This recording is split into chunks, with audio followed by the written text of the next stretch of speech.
Don't limit your challenges. Challenge your limits. Namaskar. Welcome to Next IS. I hope you are doing well.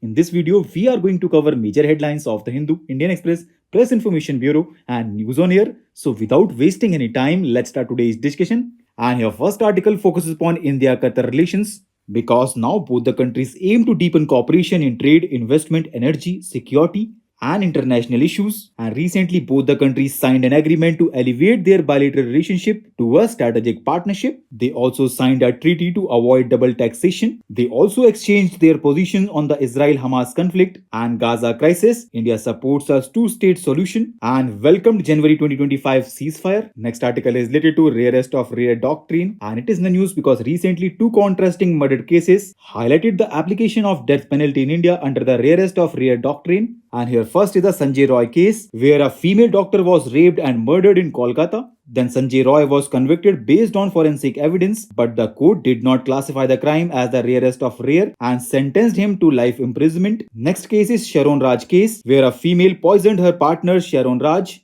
which led to his death. Then the court imposed the death penalty, classifying it as rarest of rare. Now let's know more about this doctrine. So friends, in 1972, Supreme Court upheld the constitutionality of the death penalty but left the judges with broad discretion due to lack of clear guidelines. In 1980, the rarest of rare doctrine was established in Bachan Singh versus State of Punjab, which was later clarified in Machi Singh versus State of Punjab, and the court outlined 5 criteria for death penalty eligibility, which included manner, motive, social abhorrence, magnitude, and victim's vulnerability. And in 1983, Supreme Court in Mithu versus State of Punjab struck down mandatory death penalties for certain murder cases. In 2022, Supreme Court referred a case to a constitution bench to ensure that accused persons have a meaningful opportunity to present mitigating circumstances before a death sentence is imposed. And at present, application of death penalty remains controversial and complex in India with judicial discretion and unclear definition of rarest of rare. Now, recently, Supreme Court ruled that appropriate governments must proactively consider the premature release of convicts when they become eligible without waiting for the convicts or their families to apply.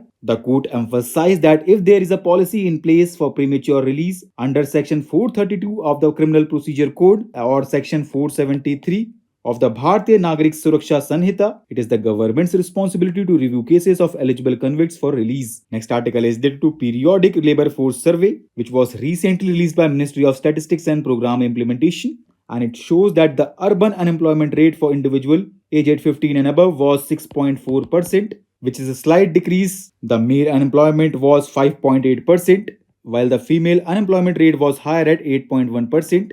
And among the states, Himachal Pradesh had the highest unemployment rate at 10.04%, and Gujarat had the lowest unemployment rate at 3%. And here you must know that labor force participation rate for all ages increased to 39.6%, with slight rise for women to 20%. And agriculture sector employed 5.5%, the secondary sector employed 31.8%, and tertiary sector employed 62.7% of workers. Next article talks about first ever biannual transparency report, which is being prepared by India as part of its commitment to the 2015 Paris Agreement on climate change. This report will outline India's greenhouse gas emissions, key sectors and sources, energy efficiency efforts, renewable energy transition, and resource availability. Historically, only developed countries submitted this, but in 2024, all signatory countries begin following the prescribed format. And here you must know that India's 2020 greenhouse gas emissions fell by 7.93% due to reduced energy consumption from COVID-19 lockdowns, and India's global emissions share remains at 4 to 5%, with per capita emissions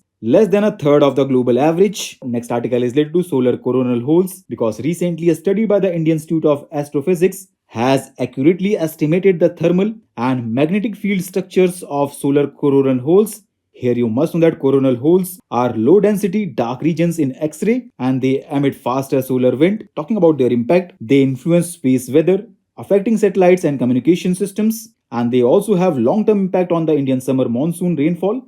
And the study found that no temperature variation across latitudes in coronal holes, but magnetic field strength increases from the solar equator to the poles. And these findings suggest that coronal holes originate deep within the sun Next and last headline talks about Naksha program, which was recently launched by the Union Agriculture Minister in Madhya Pradesh. This program aims to provide secure access to land records using modern technology and reducing land disputes. So with this, let's conclude today's discussion. Thanks for listening, and for regular updates, you can follow us on various social media platforms.